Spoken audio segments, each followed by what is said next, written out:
ফেনীবাসী কেমন আছেন সবাই?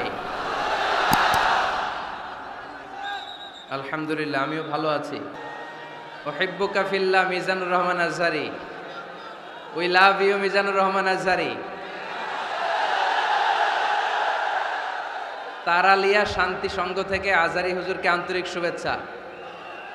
আমরা আল্লাহর জন্য আপনাকে ভালোবাসি, মিজানুর রহমান আজহারি। অনেক শ্রোতারা, অনেক দিনী ভাইরা প্লে কার্ড নিয়ে দাঁড়িয়েছে, সবারগুলো দেখাও যাচ্ছে না। সবার জন্য দোয়া আর ভালোবাসা। আমরা ভালোবাসা দিয়ে বিশ্ব জয় করব, ঠিক কি না? হেরে যাবে ওদের হিংসার ষড়যন্ত্র, জিতে যাবে আমাদের ভালোবাসা। আমাদের ভালোবাসাকে হারায় দেওয়ার মতো শক্তি পৃথিবীর কারণে চিল্লায় বলো, ঠিক কি না?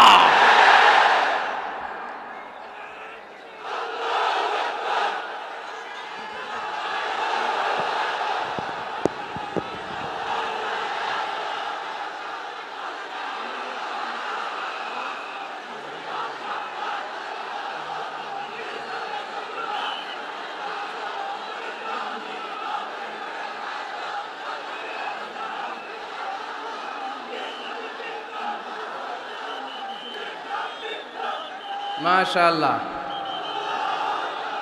মাশাআল্লাহ। আওয়াজ করে উত্তর দেন, সকল প্রশংসার মালিক কে?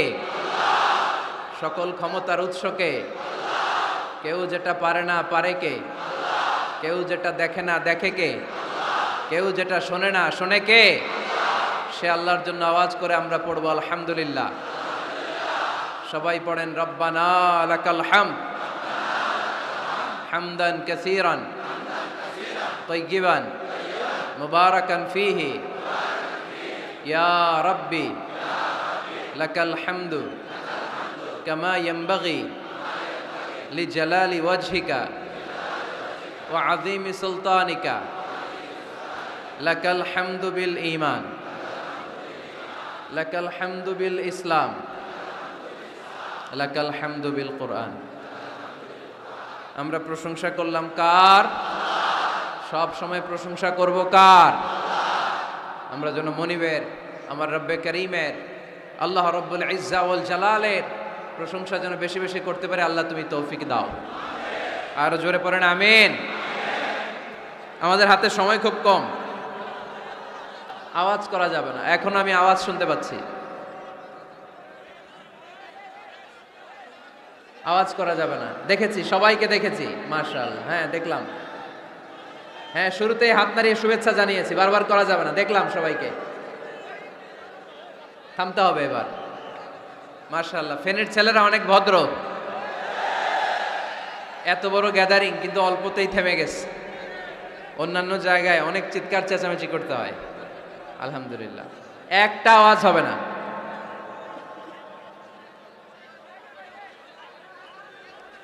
আমি বলেছি একটা আওয়াজ হবে না। ওই যে আমি একটা আওয়াজ হবে না বলছি, ওরা দুইটা আওয়াজ করতেছে। আওয়াজ করবেন না, না, নো সাউন্ড। আজকে আমরা সূরাতুল হুজরাত থেকে কথা শুনবো। কোন সূরা থেকে? হুজরাত। সবাই বলেন হুজরাত। হুজরাত শব্দটা হুজরা শব্দের প্লুরাল, অর্থ হচ্ছে কামরা। মসজিদে ইমাম সাহেবের হুজরা আছে না নাই? ইমাম সাহেবের কামরা আছে না? আছে। তা আল্লাহ রাসূল সাল্লাল্লাহু আলাইহি সাল্লামের এরকম হুজরাখানা ছিল। এট এ টাইমে আল্লাহর হাবিব সাল্লাল্লাহু আলাইহি সাল্লামের 9টা হুজরাখানা ছিল, যেখানে 9 জন বিবি বসবাস করতেন। কিছু বেদুইন লোকজন এসে কেমন করে বিশ্বনবী সাল্লাল্লাহু আলাইহি ইসলামের সাথে আচরণ করতে হবে এটা জানতো না। তাদের মধ্যে সভ্যতা ভব্যতার ছোঁয়া স্পর্শ লাগেনি। পরে আমরা নিজেরা নিজেদেরকে যেমনি ডাকি, তারাও এসে বিশ্বনবীকে এভাবে ডাকা শুরু করলো। কারণ নাম যদি হয় আব্দুল্লাহ, আব্দুল্লাহর বন্ধু তারা ডাকবে এই আব্দুল্লাহ। কারণ নাম যদি হয় করিম, তার বন্ধুটা ডাকে এই করিম। কারো নাম যদি হয় আবু বকর, তার বন্ধুটারে ডাকে এই আবু বকর। কিন্তু বিশ্বনবী সাল্লাল্লাহু আলাইহি ইসলামকে কি এই মুহাম্মদ এইভাবে ডাকা যাবে? না, ডাকা যাবে না। যদিও তিনি মানুষ কিন্তু অসাধারণ মানুষ। যদিও তিনি নবী, তিনি মহানবী, তিনি সব নবীদের নবী, ঠিক কিনা? As a father, as a teacher, as a commander, as a lawgiver, as a lawmaker, Muhammad is the superman of the world. সুবহানাল্লাহ পড়েন। আমার নবীর চাইতে শ্রেষ্ঠ কোনো মানুষ গোটা বিশ্বে দ্বিতীয়টা হতে পারে? আমার নবীর চাইতে the most trust worthy personality, বিশ্বস্ত মানুষ এই পৃথিবীতে হতে পারে? সে কোন বন্ধু বলো বড় বিশ্বস্ত, সে কোন বন্ধু বলো বেশি বিশ্বস্ত, কার কাছে মন খুলে দেয়া যায়, কার কাছে প্রাণ খুলে দেয়া যায়, হওয়া যায় অতি আশ্বস্ত, তার নাম আহমদ বড় বিশ্বস্ত। সুবহানাল্লাহ পড়েন। আল্লাহ শিখাতে চাইলেন, এই বেদুইন লোকেরা সাবধান, যাকে তোমরা ডাকছো তিনি সাধারণ মানুষ নন। তাকে ইয়া মুহাম্মদ উখরুজ ইলাইনা, এ মুহাম্মদ, এই ঘর থেকে বের হয়ে আসো, এমন করে বেয়াদবের মতো ডাকা যাবে? বিশ্বনবী সাল্লাল্লাহু আলাইহি ওয়াসাল্লামকে ডাকতে হবে ইয়া নবী আল্লাহ, ওনাকে ডাকতে হবে ইয়া রাসূল আল্লাহ, ওনাকে ডাকতে হবে ইয়া হাবিব আল্লাহ, ঠিক কিনা? শিষ্টাচার শিক্ষা দিলেন। আল্লাহ বুঝাতে চাইলেন, তোমরা যদি অপেক্ষা করতে অনেক ভালো হতো। ওয়ালাউ আন্নাহুম সাবারু হাত্তা তাখরুজা ইলাইহিম লাকানা খায়রাল লাহুম। আল্লাহর হাবিব সাল্লাল্লাহু আলাইহি ওয়াসাল্লাম দুপুরের খাবার খেয়ে গড়াগড়ি করছিলেন। আল কাইলুলা, টসিং এন্ড টার্নিং, এপাশ ওপাশ করা। শীতকালে দুপুরের খাবার খেয়ে বিছানায় শুইলে আরাম আছে না নাই? এটাকে কাইলুলা বলে।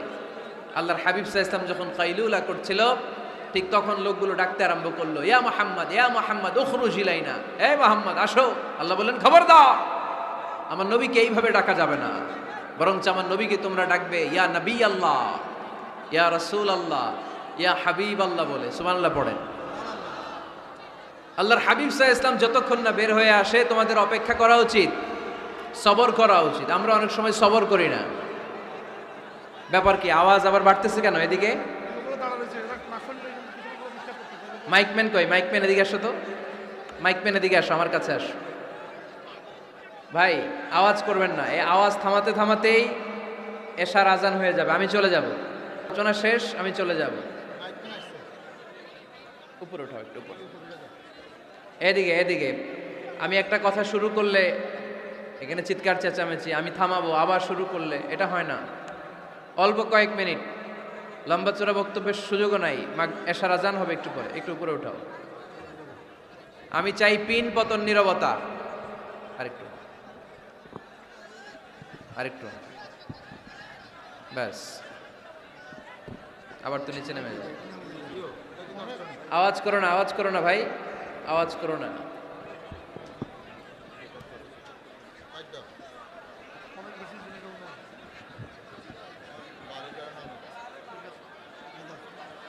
থামতে হবে, থামতে হবে। একজনও কথা বলবে না, একজনও না, নট এ সিঙ্গেল পারসন। হ্যাঁ ঠিক আছে, আবার কথা বলে, এটা ঠিক হয়ে গেছে। হ্যাঁ ঠিক আছে।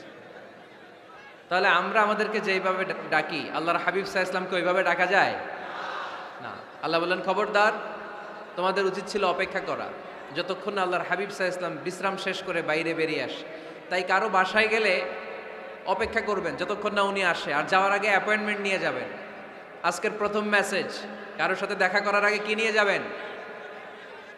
ফ্যানের ছেলেরা কথা বলে না, অ্যাপয়েন্টমেন্ট নিয়ে যেতে হবে। অনেকে খালি অস্থিরতা করে, চেয়ারম্যান সাহেবের বাড়িতে গেছে, সিগনেচার লাগবে, যেই অস্থির, আরে বেরোয় না কেন? চেয়ারম্যান সাহেব আসে না কেন? এতক্ষণ ধরে বসে আছে। এরকম বিরক্ত, খালি কমপ্লেইন করে, অভিযোগ করে, এরকম কিছু লোক আছে না নাই? খেয়াল রাখবেন, যারা ব্যর্থ, জীবনে ব্যর্থ, তারা সবসময় শুধু কমপ্লেইন করে, অভিযোগ, মানুষের কাছে অভিযোগ, আল্লাহর কাছে অভিযোগ। আমার এইটা নাই, ওইটা নাই, আল্লাহ আমার এইটা দাও নাই, ওইটা দাও নাই। আর সফল ব্যক্তিরা কখনো অভিযোগ করে না, খালি শুকরিয়া করে, ঠিক কিনা? Now the decision is yours, you wanna be successful or unsuccessful. আপনি সফল হতে চান না ব্যর্থ হতে চান? তাহলে সফল হলে সবসময় পড়তে হবে আলহামদুলিল্লাহ। কি পড়বেন? হুজুরের সাথে দেখা করতে গেছে, যে এই হুজুর আসে না কেন, কতক্ষণ ধরে বসে আছি। আরে হুজুরও মানুষ, হুজুরও অসুস্থ হয়, হুজুরেরও ফ্যামিলি আছে, হুজুরের ঘুমানো লাগে, হুজুর রোবট না। আমাদের যখন অ্যাপয়েন্টমেন্ট নেয় মেপে দেয়, হুজুর এই তো সহজ, আপনি এটা করে আসবেন, এরপরে হেলিকপ্টার রেডি, এরপরে ওইটাতে যাবেন, ওইখান থেকে হেলিকপ্টার রেডি। আমি রোবট, হুজুর কি রোবট? হুজুর তো মানুষ না। এগুলো করবেন না, ধৈর্য ধরতে শিখুন, একটু স্থির হন। স্টপ, অনেক হয়েছে, আর না। অস্থির জীবন আমরা চাই না। এই কোরআন আমাদেরকে অস্থির সময়ে স্বস্তির বাণী শোনায়, ঠিক কিনা? কিসের বাণী শোনায়? স্বস্তির বাণী। কোন সময়ে? অস্থির সময়ে স্বস্তির বাণী শোনায় কোরআন, ঠিক কিনা? এজন্য আজকের প্রথম মেসেজ হচ্ছে, কারো বাসায় গেলে পারমিশন নিতে হবে। দরজার সামনে যেয়ে আগে সালাম দিবেন 3 বার। কয়বার? অনুমতি চাইবেন, অনুমতি দিলে ঢুকবেন, অনুমতি না দিলে বের হয়ে চলে আসবেন। পারা যাবে? এজন্য রব্বুল আলামিন বলেন, ইয়া আইয়ুহাল্লাযীনা আমানু লা তাদখুলু বুয়ুতান গায়রা বুয়ুতিকুম হাত্তা তাস্তানিসু ওয়া তুসাল্লিমু আলা আহলিহা যালিকুম খায়রুল লাকুম লাআল্লাকুম তাযাক্কারুন। সুবহানাল্লাহ পড়েন। আল্লাহ ডেকে বললেন, ও ঈমানদারেরা শোনো শোনো, তোমরা যখন অন্য কারো বাড়িতে যাবে, খবরদার অনুমতি না নিয়ে, সালাম না দিয়ে ঘরে ঢুকে যেও না। দরজার সামনে দাঁড়িয়ে থাকো, দরজার সামনে দাঁড়িয়ে দাঁড়িয়ে 3 বার অনুমতি চাও, তারপরে সালাম দাও। অনুমতি দিলে ঢুকবা, নচেত চলে যাবা, ঠিক কিনা? এই আইনটা কার? ফেনীবাসী কি আইনটা মনে রাখতে পারবে? কারো বাসায় যাওয়ার আগে অ্যাপয়েন্টমেন্ট নিয়ে যাব, আর যে হুট করে দরজার ভিতরে ঢুকে যাব না, অপেক্ষা করব। You have to wait. তিনি আসতে বললে এরপরে ঢুকবো, মনে থাকবে? কারো ঘরে অনুমতি না নিয়ে ঢুকা কবিরা গুনাহ। কি গুনাহ? আমরা এগুলোর ইসলাম মনে করি না, আমরা ম্যানার জানি না, আমরা সোশ্যাল নর্মস জানি না। আমরা মনে করি নামাজ, রোজা, হজ, যাকাত, জিকির এগুলাই ইসলাম, ঠিক কিনা? ধরাবাঁধা ইসলাম হিন্দু ধর্মের মতো গদবাঁধা কোনো ধর্ম নয়। আমাদের মসজিদ এটা গির্জা, প্যাগোডা, সেনাগোগ আর গুরুদুয়ারার মতো যে কোনো ইবাদতগাহ নয়। আমাদের মসজিদগুলো আমাদের সামাজিক ঐক্যের কেন্দ্রবিন্দু। আমাদের ইসলাম হচ্ছে আমাদের জীবন চালানোর মেথোডোলজি। কেমন করে এই লাইফটা সুন্দর হবে, স্মুথ হবে, তার সব নির্দেশনা কোরআনের ভেতরে আছে না নাই? এজন্য বিশ্বনবী বললেন, খবরদার কারো ঘরে যাওয়ার আগে সালাম দাও, পাশাপাশি অনুমতি চাও। এক সাহাবী দাঁড়িয়ে বললেন, ইয়া রাসূলুল্লাহ, ইয়া হাবিবাল্লাহ, আমার ঘরে আমরা কেবল 2 জন থাকি, 2টা ঘর। এক ঘরে থাকে আমার আম্মা, আরেক ঘরে থাকে আমি। আফাস্তাদিনু আলা উম্মি, আমি কি আমার মায়ের ঘরে ঢোকার আগে অনুমতি নেওয়া লাগবে নাকি? নবী, হ্যাঁ, 2টা রুম আমার ঘরে, এক রুমে আমি, আরেক রুমে আমার মা।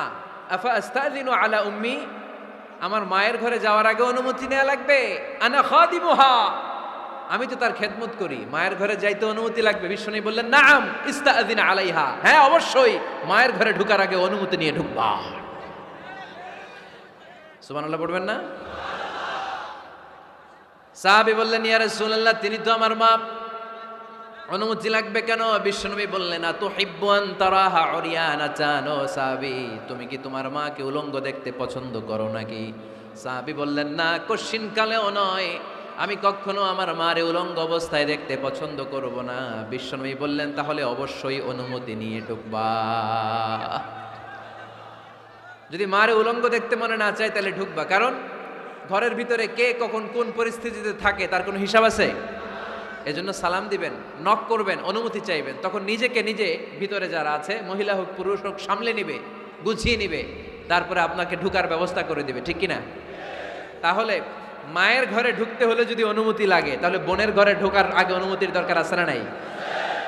আমার পাশের ঘর হচ্ছে আমার ভাইয়ের ঘর, ভাইয়ের ঘরে ঢোকার আগে অনুমতির দরকার আছে না নাই? কাজিন, চাচাতো বোন, খালাতো বোন, চাচাতো ভাই, খালাতো ভাই, পাশের ঘরের ভাবি, পাশের বাড়ির মানুষ, এদের ঘরে ঢোকার আগে অনুমতির প্রয়োজন আছে না নাই? খবরদার, খবরদার, এটা কবিরা গুনাহ। This is my first message to the people of Feni tonight. আজ রাতে ফেনীবাসীদের কাছে আমার প্রথম মেসেজ হচ্ছে, কারো ঘরে যাওয়ার আগে অ্যাপয়েন্টমেন্ট নিয়ে যাব। কখন তার সাথে দেখা করব, আগে অ্যাপয়েন্টমেন্ট নিয়ে যাব, তারপরে যে দরজার বাইরে দাঁড়িয়ে পারমিশন চাইবো, মানে অনুমতি নিব, তারপরে সালাম দিব, এরপরে ঘরে ঢুকবো। পারা যাবে? ইনশাল্লাহ পড়তে পারবেন না আওয়াজ করে? আজকে আলোচনার বিষয় হচ্ছে সূরাতুল হুজুরাত। সূরার নাম কি? হুজুরাত। এটা মাদানী সূরা। কি সূরা? এটা কোরআনের 49 নম্বর সূরা। কত নম্বর সূরা? এই সূরায় মোট আয়াত আছে 18টি। কয়টি? এবার আমি প্রশ্ন করব, উত্তর দেন। এই সূরায় মোট আয়াত সংখ্যা কয়টি?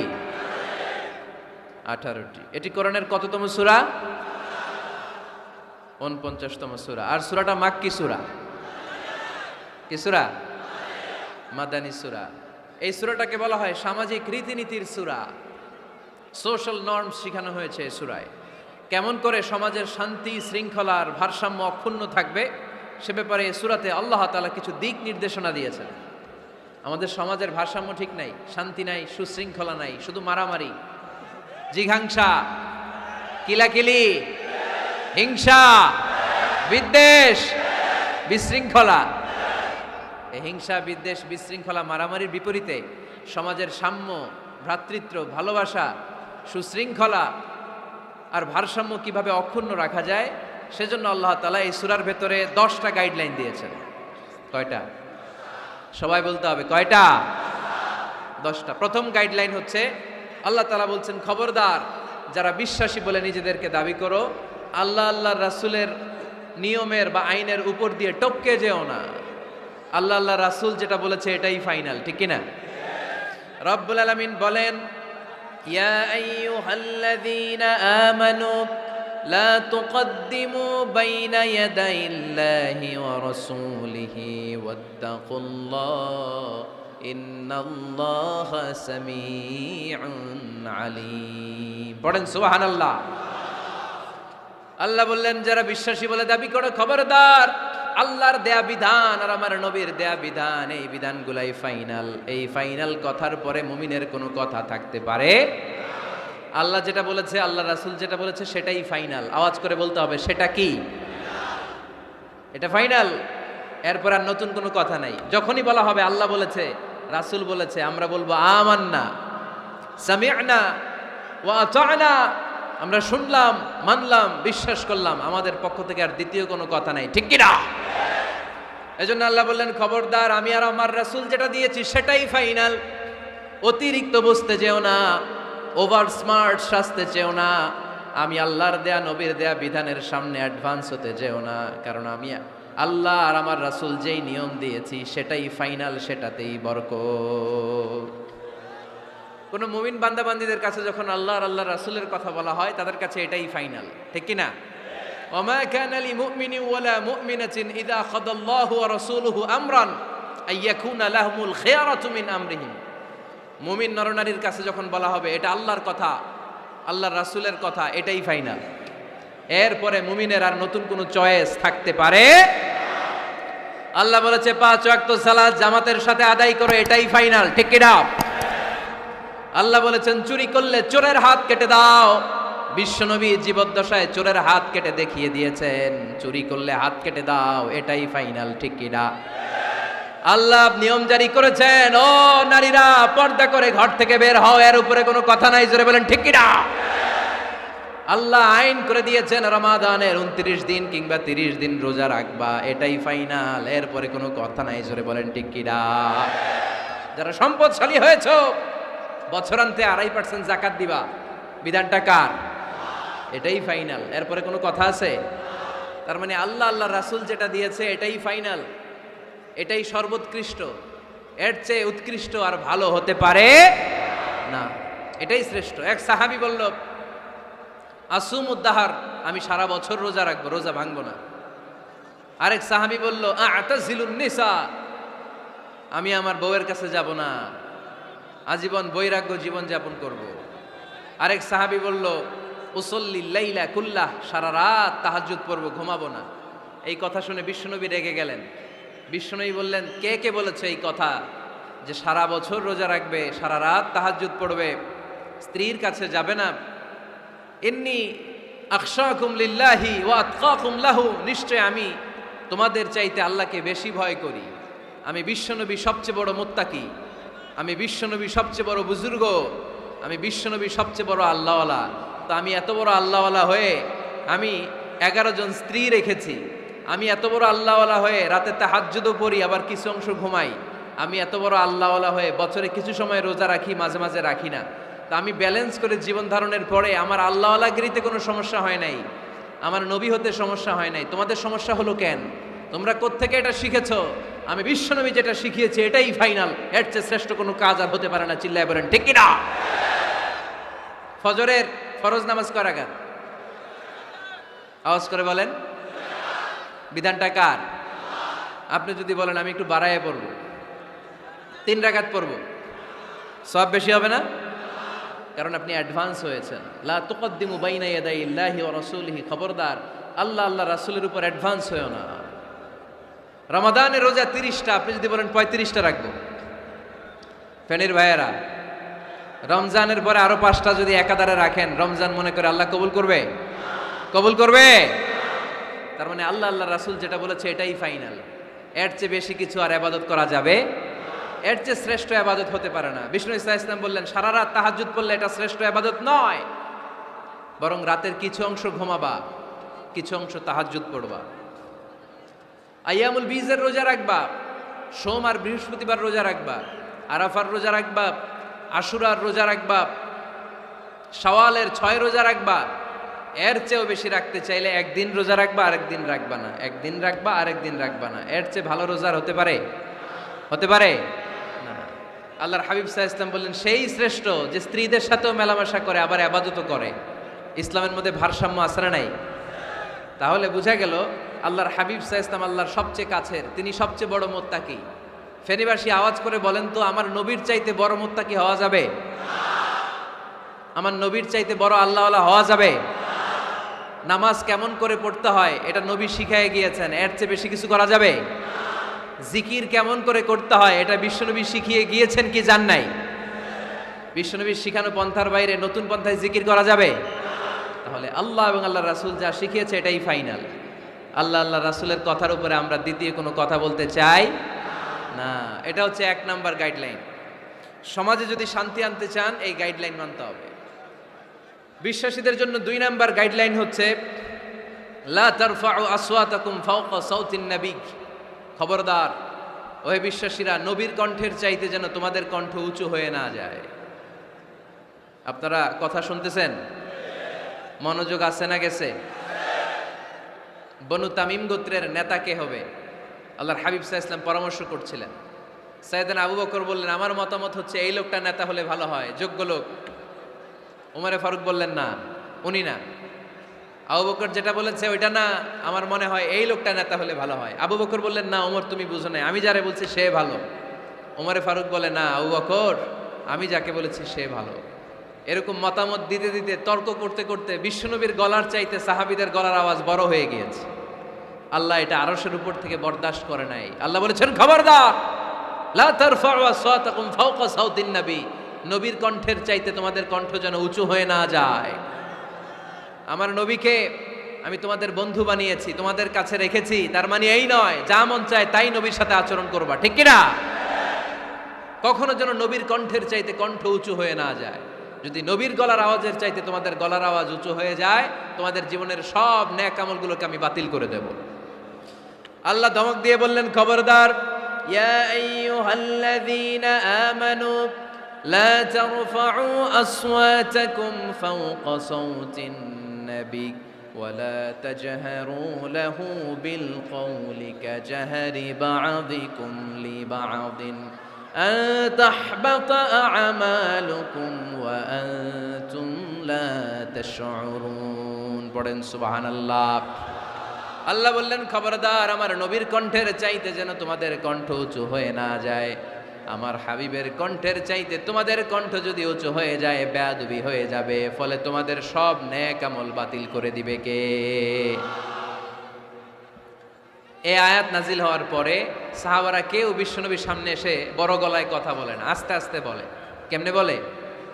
ওমরে ফারুক এই আয়াত শুনে এত ভয় পেলেন, তিনি বিশ্বনবীর কাছে কোনো কথা নিয়ে আসলে ফিস ফিস করে বলতেন। বিশ্বনবী শুনতে পেতেন না, বলতেন, এই ওমর কি বলছো, বুঝি নাই, জোরে বলো। ওমরে ফারুক সাউন্ড বাড়িয়ে জোরে বলতেন। বিশ্বনবী বলতেন, এই কি বলেছ, এদিকে আসো, জোরে বলো। আমি শুনতে পাচ্ছি না, ওমর আরো জোরে বলো।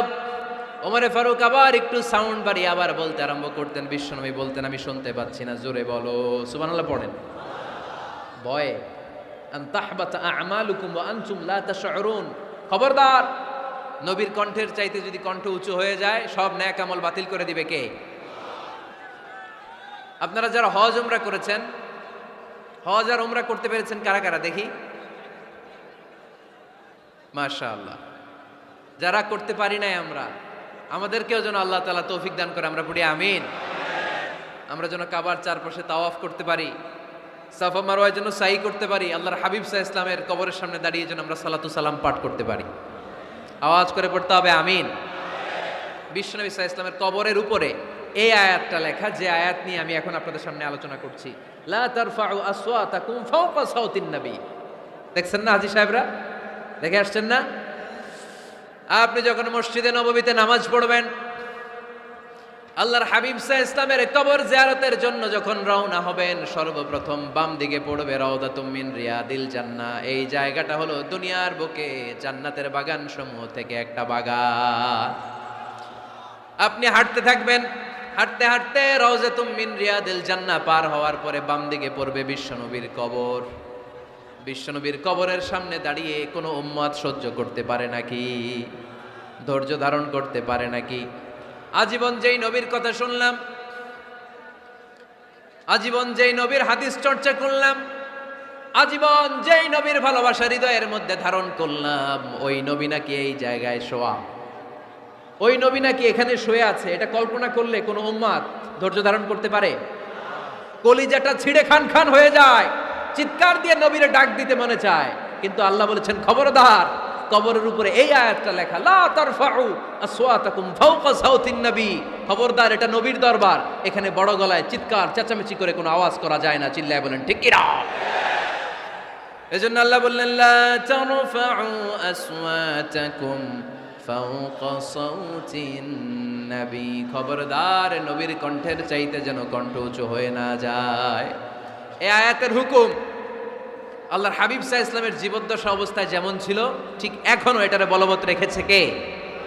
তাই ওইখানে আল্লাহর হাবিব সাল্লাল্লাহু আলাইহি ওয়াসাল্লামের কবরের সামনে বুক ফেটে কান্না আসে, আমার নবী, আমার পেয়ারা নবী এখানে, পেয়ারা রাসূল শুয়ে আছে, এটা জেনেও আমি চিৎকার দিতে পারি না, আমি হই হুল্লোড় করতে পারি না, আমি লাফাতে পারি না, আমি শুধু চোখের পানি ছেড়ে আমার নবীরে সালাম পাঠাতে পারি।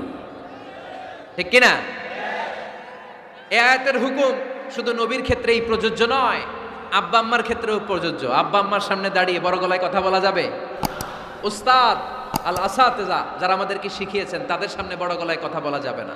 আধ্যাত্মিক গুরু, ইসলামী আন্দোলনের নেতা, ধর্মীয় নেতা, ওনাদের সামনেও চোখ রাঙিয়ে কথা বলা যাবে না। চিল্লায় বলেন ঠিক কিনা? লা তারফাউ আসওয়াতাকুম ফাওকা সাওতিন নবী। আদব নাই সমাজে, আদব নাই, এজন্য এত মহা সমস্যা। তাহলে প্রথম মেসেজ হচ্ছে, আল্লাহ আল্লাহর হাবিব যা বলেছেন ওইটাই ফাইনাল, ওইটার উপরে কোনো কথা আছে? দ্বিতীয় মেসেজ হচ্ছে, নবীর দরবারে দাঁড়িয়ে বড় গলায় কথা বলা যাবে। 3 নম্বরে আল্লাহ বললেন, ইয়া আইয়ুহাল্লাযীনা আমানু ইন জাআকুম ফাসিকুম বিনাবাইন ফাতাবায়ানু। ও বিশ্বাসীরা, ও ইমানদার বান্দারা, তোমাদের সামনে যদি কোনো পাপাচারী, কোনো ফাসেক যদি কোনো খবর নিয়ে আসে, খবরটা বিশ্বাস করার আগে যাচাই করে নিও। ফাতাবায়ানু ইয়ানি ফাতাসাব্বাতু আন সিহহাতিল খবর, খবরটা সহি কিনা যাচাই করার দরকার আছে না নাই? ইন জাআকুম ফাসিকুম বিনাবাইন ফাতাবায়ানু। ফেনীবাসী মনোযোগ দিয়ে শোনেন, কেউ যদি কোনো তথ্য নিয়ে আসে, খবর নিয়ে আসে, শুনেই হুট করে বিশ্বাস করা যাবে? না। ফেসবুকে প্রায় বিভিন্ন ফেক নিউজ আছে না নাই, রুমর গুজব আছে না নাই। আমি তখন মালয়েশিয়া, হঠাৎ করে দেখলাম নিউজের মধ্যে অনেকে স্ট্যাটাস দিতে শুরু করেছে যে পেঁয়াজের মতো লবণেরও দাম বেড়ে গেছে। এটা কি সত্য নিউজ না গুজব? জোরে বলেন। গুজব। আসলে কি লবণের দাম বাড়ছিল? বাড়ে নাই, কিন্তু না জেনেই অনেকে শেয়ার দিছে। এই জন্য ফেসবুকে কোনো নিউজ যদি আপনি দেখতে পান, শুনতে পান, verify, justify the news whether it's true or wrong. Check, make a cross check and double check regarding the authenticity of the report. এই রিপোর্টটা সঠিক কিনা ভেরিফাই করবেন আগে, তারপরে শেয়ার মারবেন। অনেকে আছে সিলে কান নিয়ে গেছে, শুই না সিলের পিছনে দৌড়। আগে কি সিলের পিছনে দৌড়াবেন নাকি কানে হাত দিবেন? নিউজ একটা দেখলেই শেয়ার দেয়া যাবে? কি করবেন? যাচাই করবেন। You have to cross check, you have to justify the news, you have to verify the news. আমরা প্রায় নিউজ একটা দেখলেই শেয়ার দেই। হয়তো একটা ভুল নিউজ আপনি শেয়ার দিয়েছেন, এই ভুল নিউজের কারণে পুরো সমাজের মধ্যে গোলমাল, এর দায়ভার আপনার কাঁধেই বর্তাবে। আওয়াজ করে বলেন ঠিক কিনা? এই ভুয়া নিউজগুলোতে আমাদের খুব আগ্রহ। ফেসবুক নিজের মন মতো ব্যবহার করা যাবে না। প্রায় ফেসবুকে অনেক রুমর পাবেন, গুজব, অনেক স্ক্যান্ডাল। অমুক নেতার গোপন ভিডিও ফাঁস। তো অমুক নেতার গোপন ভিডিও ফাঁস, তোর কি হয়েছে? তোর সমস্যা কি? ওইটা তোর শেয়ার দেয়া লাগবে কেন? চিল্লায় বলেন ঠিক কিনা? মানুষের দোষ আমরা গোপন করতে পারি না। মান সাতারা মুসলিমান সাতারাহুল্লাহু ফিদ দুনিয়া ওয়াল আখিরা। যে অন্যের দোষ দেখে গোপন রাখে, তার দোষগুলো গোপন রাখবে কে? ওমান কাশাফা মুসলিমান কাশাফাহুল্লাহু ফিদ দুনিয়া ওয়াল আখিরা। যে অন্যের গোপন বিষয় প্রকাশ করে দেয়, ওর গোমরও কিয়ামতের ময়দানে ফাঁস করে দিবে কে? আপনি 10 জনের সামনে অন্যের গোপন বিষয় ফাঁস করবেন, আল্লাহ লাখো মানুষের সামনে আপনার ল্যাংটা করে ছেড়ে দিবে। লক্ষ মানুষের সামনে আপনার গোমর ফাঁস করে দিবে। এজন্য খবরদার, অন্যের পিছনে লেগে থাকেন না, অন্যের দোষ খুঁজেন না, দোষ খুঁজবেন নিজের। ইন জাআকুম ফাসিকুম বিনাবাইন ফাতাবায়ান। মুমিন কোনো তথ্য, কোনো সংবাদ, কোনো রিপোর্ট কিংবা নিউজ শুনলেই বিশ্বাস করে না। মুমিন আগে এটাকে যাচাই করে, বাছাই করে, জাস্টিফাই করে, ভেরিফাই করে, তারপরে সে বিশ্বাস করে। ঠিক কিনা? আল্লাহর হাবিব সাল্লাল্লাহু আলাইহি ওয়াসাল্লাম বনুল মুস্তালিকের যুদ্ধে জয়লাভ করলেন। হারিস ইবনে মিরার বনুল মুস্তালিকের নেতা। শুনতেছেন আপনারা? কষ্ট হচ্ছে? আচ্ছা। হারিস ইবনে মিরার বললেন, ইয়া রাসূলুল্লাহ, আমরা ইসলাম ধর্ম গ্রহণ করলাম, কি কি নিয়ম মানতে হবে? আল্লাহর হাবিব সাল্লাল্লাহু আলাইহি ওয়াসাল্লাম বললেন, সালাত পড়বে, যাকাত দিবে। উনি বললেন, তাহলে যাকাত নেন। আল্লাহর হাবিব বললেন, না, এই তো মাত্র কালিমা পড়ে মুসলমান হলে, হালানিল হাউল, 1 বছর অতিক্রান্ত হওয়ার পরে যাকাত দিবে। আল্লাহর হাবিব সাল্লাল্লাহু আলাইহি ওয়াসাল্লাম মদিনায় ফিরে আসলেন। 1 বছর পর আল ওয়ালিদ ইবনে উকবা রাদিয়াল্লাহু তাআলা আনহুকে পাঠালেন, যাও বনুল মুস্তালিকের 1 বছর পূর্ণ হয়েছে, যাকাতের সম্পদ নিয়ে আস। এইদিকে হারিস ইবনে মিরার যাকাতের সম্পদ নিয়ে, সৈন্যবাহিনী নিয়ে, নবীর দূত আসবে যাকাত কালেকশনের জন্য, ওনার জন্য মেহমানদারিতে কোনো ঘাটতি না হয়, ওয়েল রিসিপশন দেওয়ার জন্য এলাকা থেকে বের হয়ে মরুভূমির সামনে দলবল নিয়ে দাঁড়িয়ে। ওয়ালিদ ইবনে উকবা যখন যাকাতের সম্পদ কালেক্ট করার জন্য বনুল মুস্তালিকের ওদিকে যেতে শুরু করেছে, এলাকায় ঢোকার আগেই দেখে বনুল মুস্তালিকের লোকেরা ঘোড়সাওয়ার বাহিনী দাঁড়ায় আছে। এই দৃশ্য দেখে ওয়ালিদ ইবনে উকবা মনে করেছে বনুল মুস্তালিক মনে হয় তাকে হত্যা করার জন্য দাঁড়িয়ে রয়েছে। আসলে কি হত্যার জন্য দাঁড়ায় আছে? কি জন্য দাঁড়ায় আছে? ওয়েলকামিং রিসিপশন দেওয়ার জন্য। উনি ভয় পেয়ে অ্যাবাউট টার্ন, তথ্য যাচাই না করে মনে করছে আমারে মারবে, ধরবে, about turn, return back to Medina. মদিনায় চলে গেলেন, যে বলে, ইয়া রাসূলুল্লাহ, বনুল মুস্তালিক যাকাত দেওয়া তো দূরের কথা, এগুলো তো সব কাফের হয়ে গেছে। ইয়া রাসূলুল্লাহ, ওরা তো মনে হয় কাফের হয়ে গিয়েছে, যাকাত প্রদান করা তো দূরের কথা, মারার জন্য সৈন্যবাহিনী নিয়ে অ্যাটাক করেছে। বিশ্বনবী রেগে গেলেন। খালিদ বিন ওয়ালিদের নেতৃত্বে 1000 সৈন্যবাহিনী পাঠিয়ে বললেন, যাও বনুল মুস্তালিক অ্যাটাক করো, বনুল মুস্তালিকে অভিযান চালাও।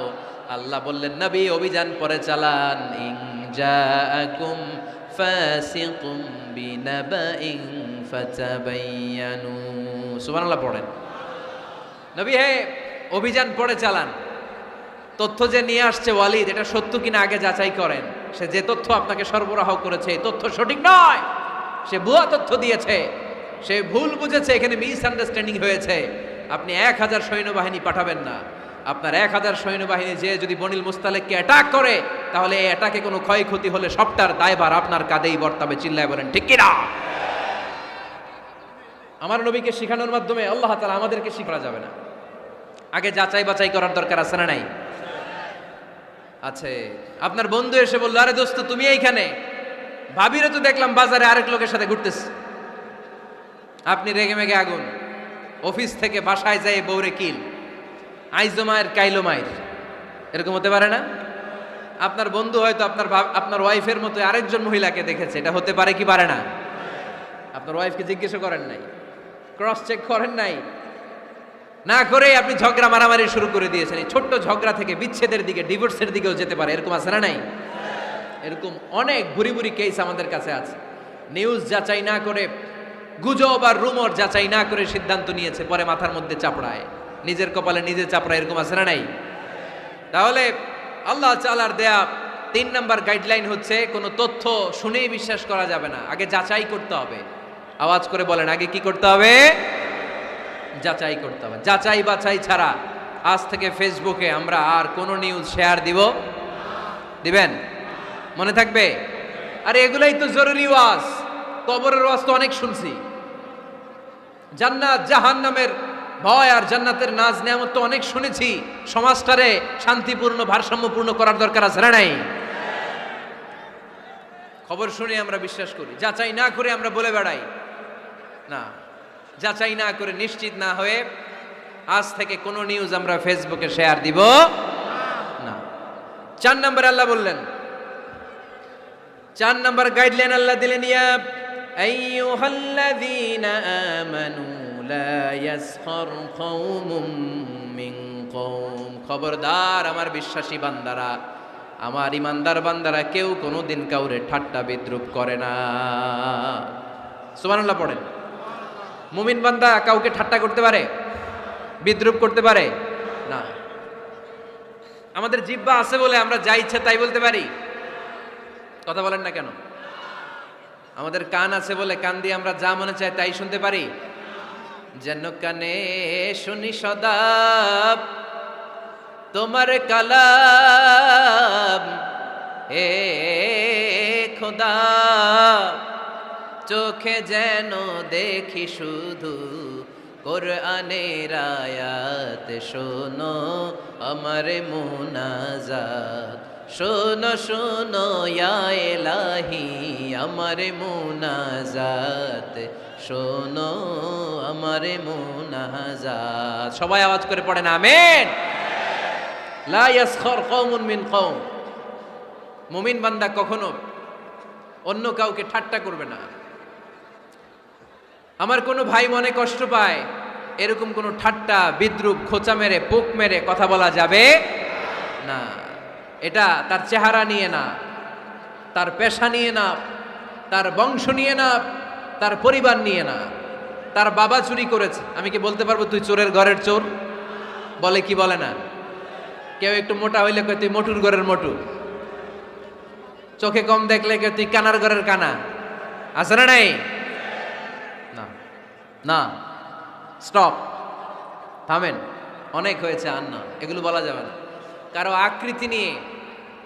আকৃতি নিয়ে খোটা দেয়া, ঠাট্টা করা, এটা স্বয়ং আল্লাহর সাথে ঠাট্টা করার শামিল, ঠিক কিনা? কারো নাক যদি ছোট হয়, এর কয় বোচা, তোর নাক বোচা। ফেনীতে আপনারা কি বলেন? হ্যাঁ, তো এই যে যার নাক বোচা হয়েছে, ও কি নিজে বানাইছে? যার নাক খাড়া, এটা বানাইছে কে? যে কালো, বানাইছে কে? সাদা শুভ্র, বানাইছে কে? তার মানে কারো আকৃতি নিয়ে যদি আপনি ঠাট্টা করেন, স্বয়ং আল্লাহর সাথে ঠাট্টা করলেন। কারণ কেউ কারো চেহারা বানানোর দায়িত্ব পায় নাই। মাতৃগর্ভে থাকতেই আমাদের চেহারার আকৃতিগুলো দান করেছে কে? হুয়াল্লাযী ইউসাউইরুকুম ফিল আরহামি কাইফা ইয়াশা লা ইলাহা ইল্লা হুয়াল আজিজুল হাকীম। তিনি এমন সত্তা, তোমরা যখন তোমাদের মায়ের পেটের ভেতরে ছোট্ট একটা ভ্রূণ কণা ছিলা, তখনই তোমাদের চেহারার আকৃতি দিয়েছে কে? মায়ের পেটে থাকতেই কে ছেলে হবে, কে মেয়ে হবে, কে সুশ্রী হবে, কে শ্যামলা হবে, কার নাক লম্বা হবে, কারটা খাটো হবে, এগুলো ফিক্স করে রেখেছে কে? এজন্য কখনো কারো চেহারা, কারো আকৃতি নিয়ে ঠাট্টা বিদ্রুপ করা যাবে না। কারণ এই চেহারা আমরা বানাই নাই, বানাইছে কে? প্রত্যেককে যদি আল্লাহ তাআলা প্রত্যেকের নিজের চেহারা ডিজাইন দেওয়ার সুযোগ দিত, তাহলে আমরা আমাদের চেহারা কি এরকম বানাইতাম? কি করতাম? আপনাকে যদি আপনার চেহারা তৈরি করার ডিজাইন আল্লাহ দিত, যে তুমি যেমন মনে চাই নিজের চেহারাটার ডিজাইন দাও, কেমন বানাতেন নিজেকে? কথা বলেন, কয়েকজন বলেন না? হ্যাঁ, সবচাইতে সুন্দর, সবচাইতে সুন্দর করে আমি আমার অবয়বটাকে তৈরি করতাম। কোন নারীকে যদি তার চেহারার ডিজাইন তৈরি করার সুযোগ আল্লাহ দিতেন, সে নারী তাকে বিশ্ব সুন্দরী করে তৈরি করত। ঠিক কিনা? এটা আল্লাহ আমাদেরকে দেয় নাই, এটা আল্লাহ তাআলা নিজ হাতে রেখেছে, নিজে করেছে। তাই কারো আকৃতি নিয়ে ব্যঙ্গ করলে স্বয়ং আল্লাহর সাথে ব্যঙ্গ করার শামিল। চিল্লায় বলেন ঠিক কিনা? সাইয়েদনা ইবনে মাসউদ রাদিয়াল্লাহু তাআলা আনহুর পায়ের নলা ছিল চিকন। হাদিসে এসেছে দাকিকুস সাকাইন, ওনার পা দুইটা ছিল চিকন খেজুর পাড়ার জন্য। ইবনে মাসউদ রাদিয়াল্লাহু তাআলা আনহু যখন খেজুর গাছে উঠলেন, সাহাবারা সাইয়েদনা ইবনে মাসউদের পা দেখে হাসাহাসি শুরু করে দিল। বিশ্বনবী বললেন, খবরদার খবরদার, ইবনে মাসউদের চিকন পা দেখে তোমরা হেসো না। ইবনে মাসউদের চিকন পা দেখে তোমরা হাসো। কিয়ামতের ময়দানে ইবনে মাসউদের এই চিকন পা গুলো যদি মিজানের পাল্লায় রেখে দেওয়া হয়, এই পা দুইটার ওজন উহুদ পাহাড়ের চেয়ে ওজনওয়ালা হয়ে যাবে। এজন্য খবরদার, জিহ্বা আছে বলে যে কোনো কমেন্ট করবেন না। এই আবার কি হইছে দেখি, আওয়াজ কেন? হ্যাঁ, আর কি দেখবেন? এখনই তো বিদায় নেব আমি, চুপ করেন না, এবার থামেন। জিহ্বা আছে বলেই, জিহ্বা আছে বলেই যে কোনো ধরনের মন্তব্য করা যাবে না। আল্লাহর হাবিব সাল্লাল্লাহু আলাইহি ওয়াসাল্লাম বলেছেন, মাইয়াদমান লি মা বাইনা লিহিয়াইহি ওয়া মা বাইনা রিজলাইহি আদমান লাহুল জান্নাহ। ও আমার উম্মতেরা, তোমাদের মধ্য থেকে কেউ যদি আমাকে দুইটা অঙ্গের গ্যারান্টি দেয়, কয়টা অঙ্গের? সবাই বলতে হবে কয়টা? আমার কোন উম্মত যদি আমাকে দুইটা অঙ্গের গ্যারান্টি দেয় যে তারা এই দুই অঙ্গের পাপ করবে না, আমি তাদেরকে জান্নাতের গ্যারান্টি দেই। এক নম্বরে মা বাইনা লিহিয়াইহি, দুই চোয়ালের মাঝখানে যা থাকে মানে জিহ্বা। আমার কোন উম্মত যদি আমার গ্যারান্টি দেয় জিহ্বা দিয়ে কোনো মিথ্যা বলবে না, কাউরে বাজে কথা বলবে না, ঠাট্টা বিদ্রূপ করবে না, জিহ্বা দিয়ে যে এই পাপ কাজগুলো হয় এগুলো করবে না, আর দুই রানের মাঝখানে যে অংশ আছে লজ্জাস্থান, এই দুইটা অঙ্গের গ্যারান্টি যদি আমার কোন উম্মত আমারে দেয়, আমি আমার ওই উম্মতকে জান্নাতের গ্যারান্টি দিয়ে দেব। খবরদার ফেনীবাসী, খবরদার। মন চাইলেই যা মনে চাই মুখ দিয়ে বলা যাবে। আমার রাসূল সাল্লাল্লাহু আলাইহি ইসলামের 11 জন স্ত্রী, এর মধ্যে একজন স্ত্রী ছিলেন একটু স্থূল আকৃতির, মানে মোটা। কি ছিলেন জানেন? ওই স্ত্রীর নাম কি? সফিয়া। কি নাম? সফিয়া বিনতে হুয়াই ইবনে আখতাব। উনি আল্লাহর হাবিব সাল্লাল্লাহু আলাইহি ইসলামের সব স্ত্রীদের মধ্য থেকে একটু স্থূলকার ছিলেন, একটু ফেটি ছিলেন, মোটা ছিলেন। আম্মা জান আয়েশা একবার ওনার প্রতি রেগে আল্লাহ রাসূল সাল্লাল্লাহু আলাইহি ইসলামের কাছে বিচার দিলেন যে আপনার মুটি বউ, মুটকি বউ। আল্লাহর হাবিব সাল্লাল্লাহু আলাইহি ইসলাম এই কথা শুনে রেগে গেলেন। আয়েশা, এটা তুমি কি বললা? তুমি সফিয়ারে মুটি বলে গালি দিলা। লাকাদ কুলতিলা কালিমাতান লাউ মুজিজাতহু লা মাসাজাতিল বাহর। আয়েশা, তুমি এমন একটা কথা সফিয়ার শানে বলেছো, এই কথাটাকে যদি সাগরের মধ্যে ঢেলে দেওয়া হয়, এই কথাটার তিক্ততা আর পঙ্কিলতা পুরো সাগরের নীল পানিকে মুহূর্তে কালো করে দিবে। এজন্য খবরদার, জিহ্বা সামলান। সাহাবারা রাদিয়াল্লাহু তাআলা আনহু আজমাইন, ওনারা জিহ্বা ধরে মাঝে মাঝে জিহ্বার মধ্যে বাড়ি দিতেন আর কাঁদতেন আর বলতেন, জিহ্বা, তোর কারণে কিয়ামতের দিন আমরা আল্লাহর কাছে ধরা খেয়ে যাব। মুমিন চাইলেই এই মুখ দিয়ে যা মনে চায় বলতে পারে। তাহলে 4 নাম্বার গাইডলাইন হচ্ছে, লা ইয়াসখার কওমুন মিন কওম, কোন বিশ্বাসী বান্দা কখনো অন্য বিশ্বাসী বান্দাকে ঠাট্টা বিদ্রূপ করতে পারবে। 5 নম্বরে আল্লাহ বললেন, ওয়ালা তালমিজু আনফুসাকুম, খবরদার অন্যের দোষ খুঁজবা না। ও আমার বিশ্বাসী বান্দারা, নিজের দোষ খোঁজো, অন্যের দোষ খোঁজো না। দেখেন সমাজটারে শান্তিপূর্ণ বানানোর জন্য আল্লাহর পক্ষ থেকে কি সুন্দর মোরাল এন্ড এথিক্যাল ইনস্ট্রাকশনস, কি চমৎকার গাইডলাইন। অন্যকে ঠাট্টা করো না। ওয়ালা তালমিজু আনফুসাকুম, নেভার ডিফেম ইচ আদার, একে অপরের দোষ খোঁজো না, নিজের দোষ খোঁজো। কার দোষ খুঁজবেন? আরো জোরে বলতে হবে, কার দোষ খুঁজবেন? অন্যের দোষ খোঁজা যাবে? কিছু লোক আছে দেখবেন সারা দিন চায়ের দোকানে বসে এই বাড়িতে এই সমস্যা, ওই বাড়িতে এই সমস্যা, ওই বাড়িতে এই সমস্যা, তোর বাড়িতে কি সমস্যা? কিছু লোক আছে এই হুজুরের এইটা খারাপ, এই হুজুরের ওইটা ভালো না, এইটা খারাপ, এইটা সমস্যা, এটা সমস্যা। তোর কি সমস্যা? তোর সমস্যা তুই খুঁজে বের কর, নিজের সমস্যা খুঁজে বের কর। যে নিজে নিজের সমালোচনা করতে পারে সেই সর্বাপেক্ষা বুদ্ধিমান। এজন্য খবরদার আমার কলিজার টুকরা যুবক ভাইয়েরা, কখনো কাউকে ব্যঙ্গ করে, বিদ্রূপ করে, ছোট করে কোনো মন্তব্য করা যাবে না। কখনো অন্যের দোষ খোঁজা যাবে না। দোষ আমরা খুঁজবো, নিজের দোষ, ঠিক কিনা? দোষ আমরা খুঁজবো, কার দোষ? চিল্লায় বলতে হবে, কার দোষ? নিজের দোষ খুঁজতে হবে। যারা নিচু মনের মানুষ, এরা মানুষের দোষ নিয়ে কথা বলে। Small people talk about people, average people talk about things and stories, and great people talk about ideas. যারা নিচু মনের মানুষ, এরা মানুষের দোষ নিয়ে কথা বলে। যারা মাঝারি ধরনের মানুষ, এরা এলাকার ঘটনা বিভিন্ন বিষয় নিয়ে কথা বলে। আর যারা বড় মনের মানুষ, এরা আইডিয়া নিয়ে কথা বলে। তারা তাদের আইডিয়াকে কাজে লাগিয়ে সমাজটারে পাল্টে দিতে চায়। যুগ জামানা পাল্টে দিতে চাই না অনেকজন, এক মানুষই আনতে পারে জাতির জাগরণ। এক মানুষই বিপদকালে বাঁচায় কাফেলায়, ক্ষুদ্র ডিঙ্গি বাঁচায় জাহাজ অসীম দরিয়ায়।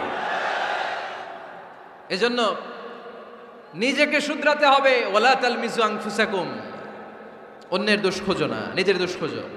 তাহলে ফেনীবাসীরা, এই হোক আমাদের স্লোগান, আমরা নিজেদের দোষ খুঁজবো বেশি, অন্য কারো দোষ কখনো খুঁজবো। আপনি নিজে ঠিক হয়ে যান, দুনিয়া এমনি ঠিক হয়ে যাবে। নিজে ঠিক তো দুনিয়া ঠিক। নিজেকে শুধরান। অন্যের দোষ দেখে তো আমার লাভ নাই। ও কি করছে এটা ও জবাব দিবে, আমি কি করেছি আল্লাহর সুপ্রিম কোর্টের কাঠগড়ায় সেদিন আমাকে জবাব দিতে হবে। চিল্লায় বলো ঠিক কিনা? এজন্য অন্যের দোষ যেন আমরা না খুঁজি, নিজেকে যেন পরিবর্তন করি। পরিবর্তন করতে রাজি আছি তো সবাই? পরিবর্তনের অগ্রনায়ক হতে রাজি আছি তো সবাই?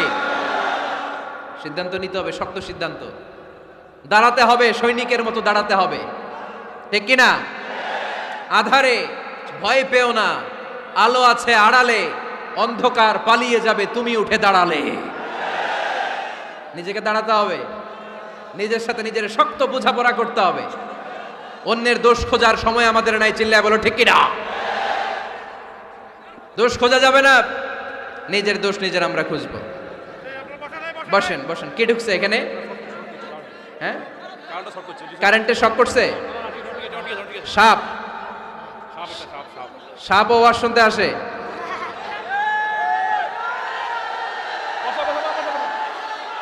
মাশাআল্লাহ। এইখানে শ্রোতা হিসেবে আছে বীর মুজাহিদ, মেরে ফেলছে এটারে। ঠিক আছে ঠিক আছে ঠিক আছে, বসেন।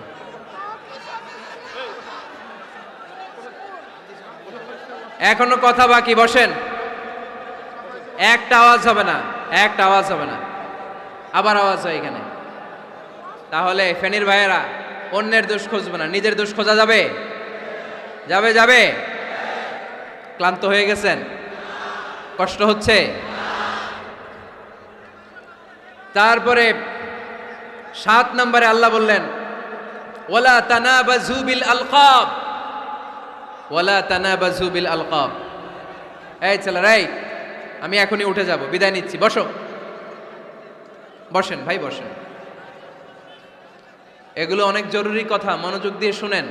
ওয়ালা তানাবাজু বিল আলকাব, মানুষকে মন্দ নামে ডেকো না। অনেকের নাম চেঞ্জ করে ডাকি, আছে না নাই? না, আমার কলিজার টুকরা ফেনীর ভাইয়েরা, আজ থেকে কখনো কারো নাম চেঞ্জ করে আমরা ডাকবো না। যে নামে তাকে ডাকলে সে খুশি, আমরা ওই নামে ডাকবো, পারবো তো? কারণ প্রত্যেকের নামটা প্রত্যেকের কাছে বড্ড দামি, প্রত্যেকের নামটা প্রত্যেকের কাছে বড্ড প্রিয়। আপনার নাম কি? লিটন ভাই, মাউল হক লিটন ভাই। আপনার কাছে মনে হইতে পারে, আরে লিটন একটা নাম হইলো, এ তো কত আছে আমাদের এলাকায়। না, এলাকায় অনেক আছে ঠিক, কিন্তু লিটন ভাইয়ের কাছে লিটন নামটা খুব আদরের, যত্নের, ঠিক কিনা? আমার নাম কি? আমার নাম মিজান। আরে মিজান একটা নাম হইলো নাকি? কত নাম আছে মিজান, এলাকার সিপাই পয়রাস। এটা ঠিক, অনেক নাম আছে মিজান নামে, কিন্তু যেহেতু এটা আমার নাম, আমার কাছে এই নামটা বড় দরদের, বড় যত্নের, বড় আদরের। কারণ এই নামটা আমার পরিচয় বহন করে। ভাইয়ের নাম কি? স্বপন। স্বপন ভাই এলাকায় অনেক আছে না? তো সিম্পল একটা নাম, কিন্তু না, স্বপন মিয়াজি ভাইয়ের কাছে এটা সিম্পল না। এই নামটা ওনার কাছে বড় যত্নের। মানুষ তার নাম খুব পছন্দ করে, নিজের নামের। কারণ দেখবেন কাগজ আর কলম পাইলে সবাই নিজের নাম লেখে, খালি নিজের নামের সিগনেচার দেয়, আসলে নাই? এরপরে দেখবেন যে কক্সবাজারে গেলে সাগরের তীরে বালু পাইলেই বালুর মধ্যে নিজের নাম লেখে, আবার ওই নামের পাশ দিয়ে লাভও আঁকে, আসলে নাই? আমি অনেক দেখেছি, সাগর পারে গেলেই মানুষের মন উথাল পাতাল করে। তো সাগরের বালিতে নিজের নামটা বড় করে লেখে, চারদিক দিয়ে লাভ, মানে এই নামটারে আমি লাভ করি। এটা প্রমাণ করে প্রত্যেকে নিজের নামটারে বড্ড বেশি ভালোবাসে, ঠিক কিনা?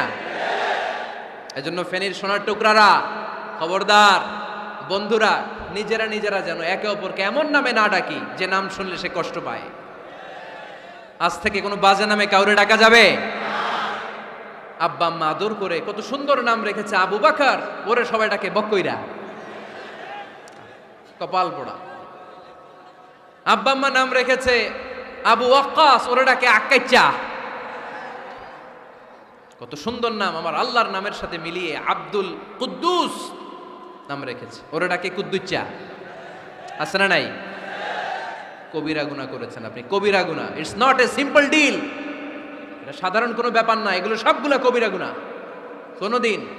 কোনোদিন কাউকে ঠাট্টা বিদ্রুপ করে কিছু বলবো না, কখনো অন্যের দোষ খুঁজবো না, কারো নাম বিকৃত করে কোনোদিন কারো মনে কষ্ট দিব না, ঠিক কিনা?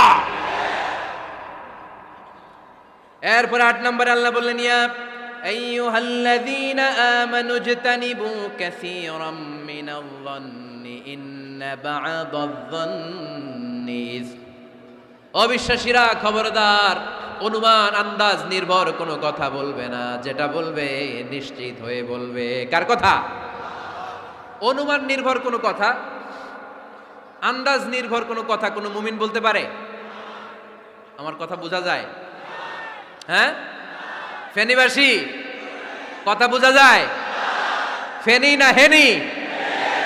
হ্যাঁ, আর বাড়ি হেনি, আইসাই রেনি। আপনারা কি ডাকেন, ফেনী না হেনি? ফেনী। মাশাআল্লাহ মাশাআল্লাহ, খুব সচেতন ফেনীবাসী। দেখছেন আপনাদের জেলা নিয়ে কিছু বললে খারাপ লাগে না? লাগে। তো নোয়াখালী করে গালি দিয়েন না, চিটাঙ্গারে গালি দিয়েন না, কুমিল্লাবাসীদেরকে গালি দিয়েন না। আমার 64 জেলায় সুজলা সুফলা শস্য শ্যামলা, ঠিক কিনা? 64 জেলা নিয়ে আমার এই বাংলাদেশ। প্রত্যেক জেলায় আমাদের সৌন্দর্য আছে না নাই? এক এক জেলার ভাষার সাথে আরেক জেলার ভাষার কোনো মিল। সিলেটে ছিল আমার গতকাল মাহফিল, তা আমি জিজ্ঞেস করছি, ভাই সাহেব খিতা খররা, আপনারা বালা আসেননি? তো মহা খুশি, কারণ ওদের ভাষায় কথা বলেছি, ওরা ওদের ভাষাটারে বড্ড ভালোবাসে। আমরা প্রত্যেকে আমাদের প্রত্যেকের জেলাটারে বড্ড পছন্দ করি, ঠিক কিনা? ইজতানিবু কাসীরাম মিনায-যন্ন, আন্দাজ অনুমান নির্ভর কথা মুমিন কখনো বলতে পারে? এজন্য আল্লাহর হাবিব বললেন, ইয়াকুম ওয়ায-যন্ন ফাইন্নায-যন্না কাযাবুল হাদিস। খবরদার, তোমাদের উচিত আন্দাজ অনুমান নির্ভর কথা থেকে বেঁচে থাকা, কেননা অনুমান করে কথা বললে পাপ হয়। অনুমান করে কথা বললে কি হয়? আজকে থেকে আমার ফেনীর সোনার টুকরারা, অনুমান করে আন্দাজে কোনো কথা বলবো আমরা? বলবো না। ধারণা করে কিছু বলবো না, আর ধারণা করলেও ভালো ধারণা করব। কি ধারণা? রাস্তা দুইটা, একটা পজিটিভ আর একটা নেগেটিভ। মুমিন পজিটিভ ধারণা করে, মুমিন কখনো নেগেটিভ ধারণা করে না। তাহলে কোন দিকে যাব, পজিটিভ না নেগেটিভ? আওয়াজ করে, পজিটিভ না নেগেটিভ? যারা মুনাফিক এরা ইয়াত্তাবিউনা ইল্লা যান ওয়া ইন্না যান্না লা ইউগনি মিনাল হাক্কি শাইআ। যারা মুনাফিক এরা আন্দাজ অনুমান নির্ভর মানুষের ব্যাপারে কথা বলে, আর আন্দাজ অনুমান কখনো সত্যের বিকল্প হতে পারে না। আন্দাজ অনুমান কখনো সত্যের বিকল্প হতে পারে? এজন্য দৃষ্টিভঙ্গি বদলান, জীবনকে বদলায় দিবে কে? আমরা কখনো কোনো নেগেটিভ কথা বলবো না, অলওয়েজ পজিটিভ। অলওয়েজ কি? এই যে আমার হাতে কি দেখা যায়? পানির বোতল, তাই না? এখানে অর্ধেক পানি ভরা আছে। কাউকে যদি প্রশ্ন করি, ভাই কি দেখতে পাচ্ছেন, একদল বলবে এখানে অর্ধেক বোতল খালি দেখা যায়। উত্তরটা সঠিক, আসলে বোতলের অর্ধেক খালি। আবার এদিকে আরেকজনের বললাম, ভাই এখানে কি দেখা যায়, বলবে হুজুর বোতলের অর্ধেক পানি ভরা। এটাও সঠিক উত্তর। প্রথমটা ছিল নেগেটিভ উত্তর, দ্বিতীয়টা পজিটিভ উত্তর, ঠিক কিনা? যারা সবসময় নেগেটিভ চিন্তা করে এরা খালি জায়গাটা দেখছে যে পানি নাই, আর যারা সবসময় পজিটিভ চিন্তা করে এরা পানি যে ভর্তি অর্ধেক ওইটা দেখছে। আমরা নেগেটিভের দিকে যাব না, মুসলমান থাকবে সব সময় always positive, come back positive, not go back negative. চিল্লায় বলতে হবে, ঠিক কিনা? কখনো আন্দাজ অনুমান নির্ভর আমরা কিছু বলবো না। 9 নাম্বার, একেবারে শেষের দিকে চলে আসছে। 9 নাম্বার আল্লাহ বললেন, খবরদার, ওয়ালা তাজাসসু, গোয়েন্দাগিরি করো না। গোয়েন্দাগিরি করা হারাম। গভর্নমেন্ট যে গোয়েন্দা বিভাগ রেখেছে এটা না, এটা দেশের আইন শৃঙ্খলা বজায় রাখার জন্য এটা জরুরি। আল্লাহর হাবিব সাল্লাল্লাহু আলাইহি ওয়াসাল্লামেরও নিজস্ব গোয়েন্দা ছিল, কিন্তু আমরা যে নিজেরা গোয়েন্দাগিরি করি এটারে হারাম ঘোষণা করেছে কে? অনেকে আছে দেখবেন জানলা একটা খোলা থাকলে উকি মারে। আলহামদুলিল্লাহ ফেনীতে এগুলা নাই।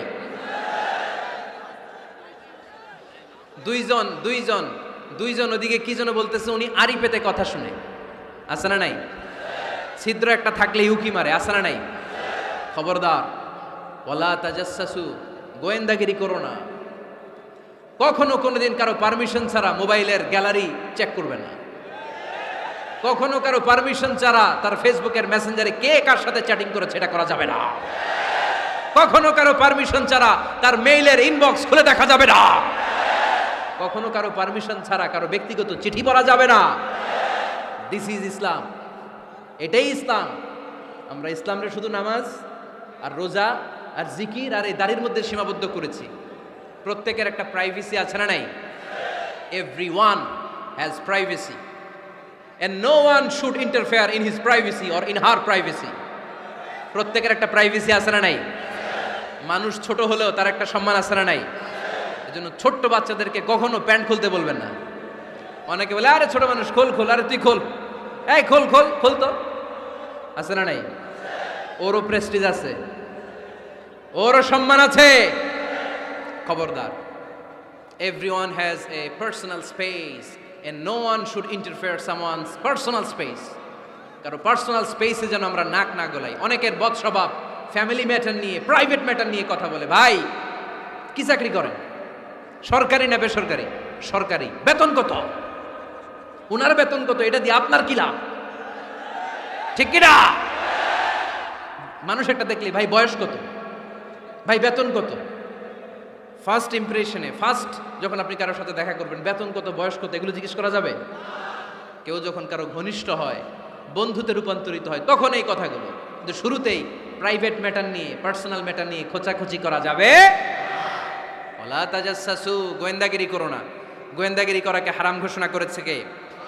শেষ কথা বলি, 10 নম্বরে আল্লাহ বললেন,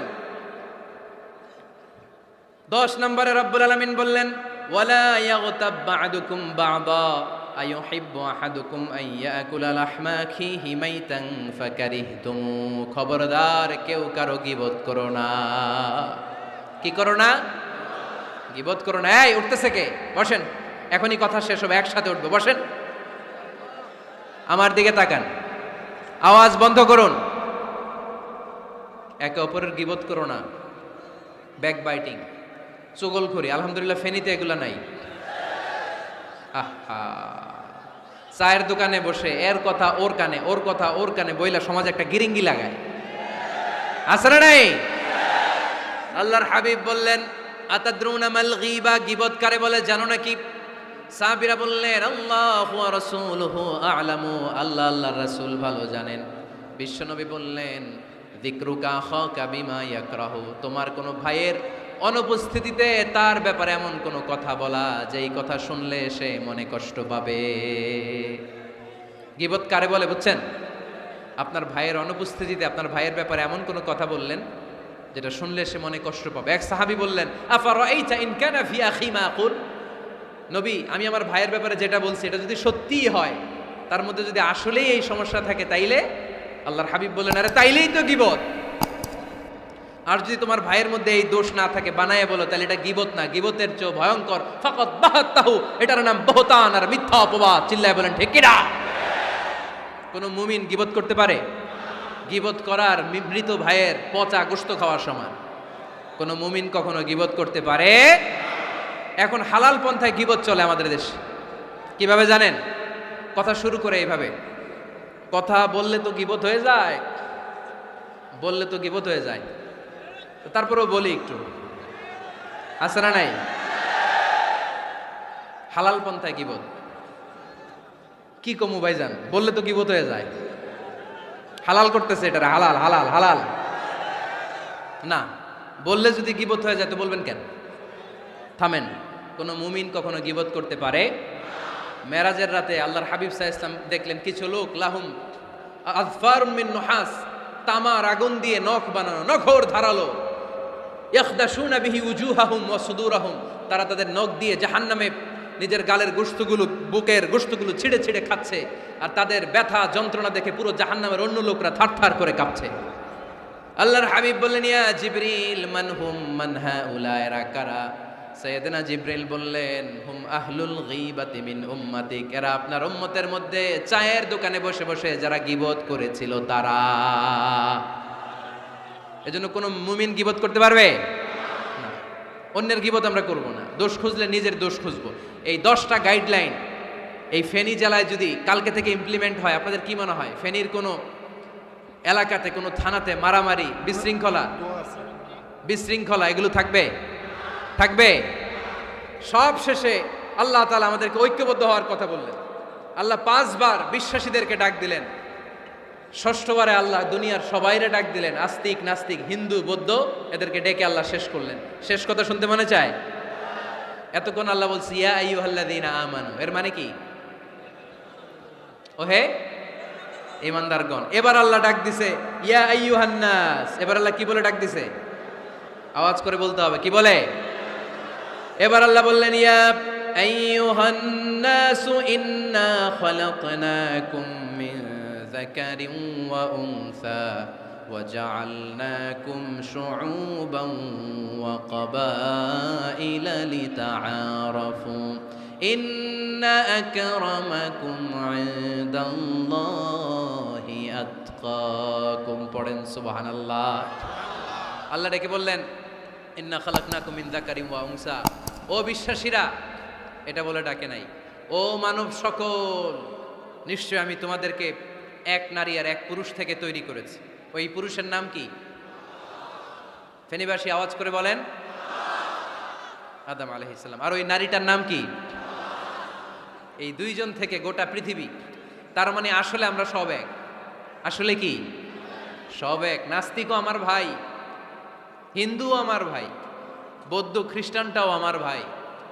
ভ্রাতৃত্ব 3 ধরনের। একটা হচ্ছে মায়ের পেটের ভাই, এটাকে আরবিতে বলে আল উখুয়া আন নাসাবিয়্যা, মায়ের পেটের ভাই, উনি আমার মায়ের পেটের ভাই।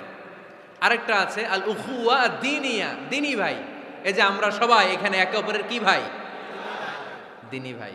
3 নম্বরে হচ্ছে আল উখুয়া আল ইনসানিয়া, মানবতার দিক থেকে ভাই। সে দৃষ্টিকোণ থেকে হিন্দু আমার ভাই, বৌদ্ধ আমার ভাই, কারণ সেও মানুষ আমিও মানুষ। আমাদের সবার বাবার নাম কি? কথা কয় না? আদম আলাইহিস সালাম। সবার মায়ের নাম কি? দেখছেন, আমরা সবাই এক, সবাই এক। বিভেদের প্রাচীর আর বৃত্ত আমরা বানিয়েছি। ইসলাম ধর্ম, বর্ণ, জাতীয়তাবাদ এগুলোর বাইরে যে এক বিশাল ব্রড মাইন্ডেড রিলিজিয়ন, যেখানে আলাদা আলাদা বৃত্ত টানে নাই। আমরা ধর্ম, বর্ণ, ভাষা, জাতীয়তা এগুলোকে সামনে এনে আলাদা আলাদা পরিচয়ের বৃত্ত বানিয়েছি। আমরা বানিয়েছি শ্বেতাঙ্গ আর কৃষ্ণাঙ্গের পার্থক্য। আমরা করেছি আরব অনারবের বিভাজন। আমরা করেছি ব্রাহ্মণ আর শূদ্রের জাত প্রথা। ইসলামে কোনো জাত প্রথা নাই, শ্বেতাঙ্গ কৃষ্ণাঙ্গের পার্থক্য নাই, প্রেসিডেন্ট কুলিওয়ালা ঠেলাওয়ালার কোনো পার্থক্য আল্লাহর সামনে নাই। চিল্লায় বলো ঠিক কিনা? যার প্রমাণ, প্রেসিডেন্ট যখন নামাজে দাঁড়ায় তার পাশে রিকশাওয়ালাও নামাজে দাঁড়ায়, তার পাশে শিক্ষকও নামাজে দাঁড়ায়, তার পাশে ব্যবসায়ী ভাই নামাজে দাঁড়ায়, তার পাশে ছোট্ট ছেলেটাও নামাজে দাঁড়ায়। আল্লাহর সামনে গোটা সব বিশ্বের মানুষগুলোরে এক কাতারে দাঁড় করিয়ে দিয়েছে কে? কোনো পার্থক্য নাই। এই পার্থক্য, বিভেদের প্রাচীর আমরা ভেঙেছি। এই বিভেদের প্রাচীরকে ভেঙে গুড়িয়ে দিতে হবে। আমরা মানুষকে মানুষ হিসেবে কনসিডার করি না। দেখলেই বলি কোন দল করেন, দেখলেই বলি কোন পীরের মুরিদ, দেখলেই বলি কোন দল করেন। না না, সবার আগে পরিচয় হচ্ছে আমরা সবাই মানুষ। বাবার নাম আদম, মায়ের নাম হাওয়া। আর আমাদের মধ্যে সবচেয়ে বড় পরিচয় হচ্ছে আমরা মুসলিম। এখানে আমি মুসলিম ছাড়া আর কাউকে দেখতে পাচ্ছি না। সব মুসলিম। আমার কাছে পীরের মুরিদ নাই, তাবলিগের ভাই নাই, জামাত ইসলাম নাই, শাসনতন্ত্র নাই, ঐক্যজোট নাই, বিএনপি নাই, আওয়ামী লীগ নাই, কিচ্ছু নাই। আমি বুঝি মুসলমান। আমরা একে অপরের মুসলমান বলে কনসিডার করতে চাই না তো, খালি পিস পিস করি, টুকরা টুকরা করে দেশটারে শেষ করে দিলাম। আমাদের প্রভু কয়জন? নবী কয়জন? কোরআন কয়টা? কিন্তু আমাদের মধ্যে বিভাজন। আমরা কি বিভাজন চাই নাকি ঐক্য চাই? আমাদের প্রভু এক নবীর উম্মত, জীবন বিধানে কৈশি বাণী কোরআন। তবে কেন এক নও হে মুসলমান, এক হও করিয়া আহ্বান। পড়েন আমিন। বাইতুল্লাহ এক, মদিনা শরীফ এক, উহুদ পাহাড় এক, বদরের মাঠ এক। ঠিক কি না? একটা তো জীবন, মরণ যে একটাই, একের সাথে মিলে মিশে একটাই প্রাণ। তবে কেন এক নও হে মুসলমান, এক হও করিয়া আহ্বান। পড়েন আমিন। বিভেদের প্রাচীর আর দেয়ালকে ভেঙে দেওয়ার জন্য এই যুবক ছেলেগুলাই যথেষ্ট। ঠিক কি না? আমার বাংলাদেশকে মাদক মুক্ত করার জন্য, ইফটিজিং মুক্ত করার জন্য, সুদ মুক্ত করার জন্য, যৌতুক মুক্ত করার জন্য আমার ফেনীর কলিজার টুকরা যুবকেরাই যথেষ্ট।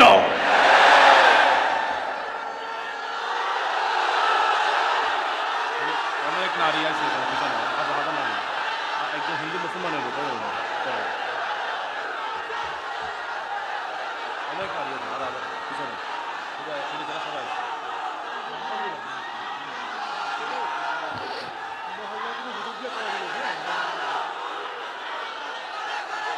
মাশাআল্লাহ, মাশাআল্লাহ, মাশাআল্লাহ।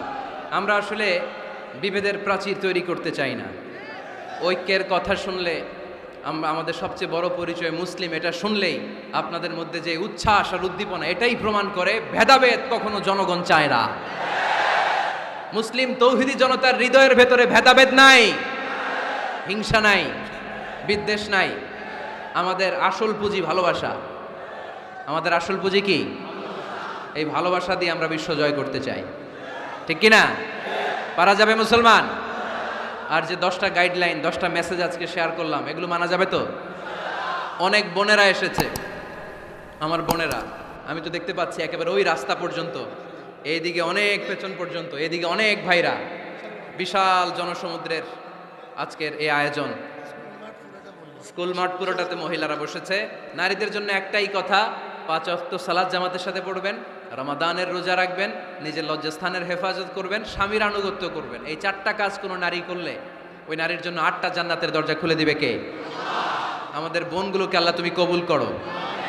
আমার কলিজার টুকরা ফেনীর যুবক ছেলেদেরকে আল্লাহ তুমি সাইয়েদনা ওমরে ফারুকের মতো কবুল করো।